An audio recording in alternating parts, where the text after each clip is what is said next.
Welcome back, everyone. Gina McDowell here today to talk with you about preparing your child for their return to school after COVID-19.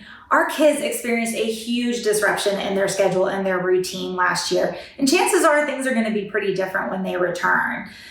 This could cause anxiety for various reasons. Some kids might be really nervous about the unknown structure of the day. Others might be worried about separating from their caregivers after being together for so long. It's impossible to prepare them for every detail about returning to school, but there are some steps that you can take to ease some of that anxiety. So here are some tips. Number one, start with the talk. Ask those open-ended questions and how they're feeling about going back to school. Listen for any emotions that they express and let them know that it's completely normal, whatever those emotions might be. If you start to pick up on a certain circumstance or situation that seems to be causing a lot of stress, brainstorm together ways that you can practice this at home or things that you can do to prepare that might ease some of that anxiety about going back.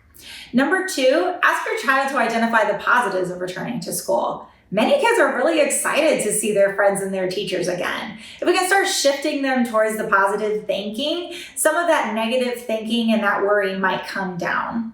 Number three is to practice the COVID basics.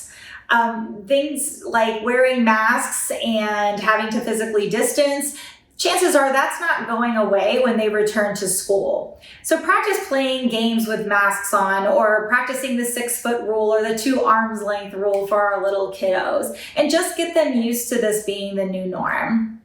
Number four, start getting back into a routine in a few weeks before going back to school when it comes to things like sleeping, eating, schoolwork, any of that. That is something that we would want to do regardless of the situation. Getting back into a routine for things like sleep time, wake time, meal time, that really helps with that transition back into a more structured schedule than we typically tend to have in the summer.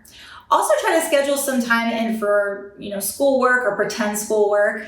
Have your child pick a book or maybe some educational worksheets that they want to do, and then they can do that activity during those structured times. It just gets them back into the routine of having to do some sort of structured work throughout their day. Number five is to practice a school day. So going along with tip number four, but practice what a typical day might look like, starting with waking up in the morning and getting ready, pretending to leave for school, which, yes, might just be the next room over. If you have a kid that's really anxious, it might even be helpful if the caregiver's time allows to actually practice taking a drive to the school. So again, this just gets them back into that structure and back into that routine. It exposes them to being back in school little by little, so it eases some of that anxiety that might come with the first day. And then finally, number six is to praise your child for being flexible and adjusting to change. Change is hard for all of us sometimes, and we've all experienced a lot of change lately. So as your kids are participating in these activities to prepare, make sure that you're praising them for their practice, their flexibility, and their openness to change. They've been through a lot this year, so they definitely deserve to be recognized for being resilient. Those are the tips that I have for you about preparing for this next school year. If you have tips for other parents that you've already thought of, please feel free to leave those in the comments section. I hope this is helpful for you all. As always, don't forget to like us and subscribe, and we'll see you next time.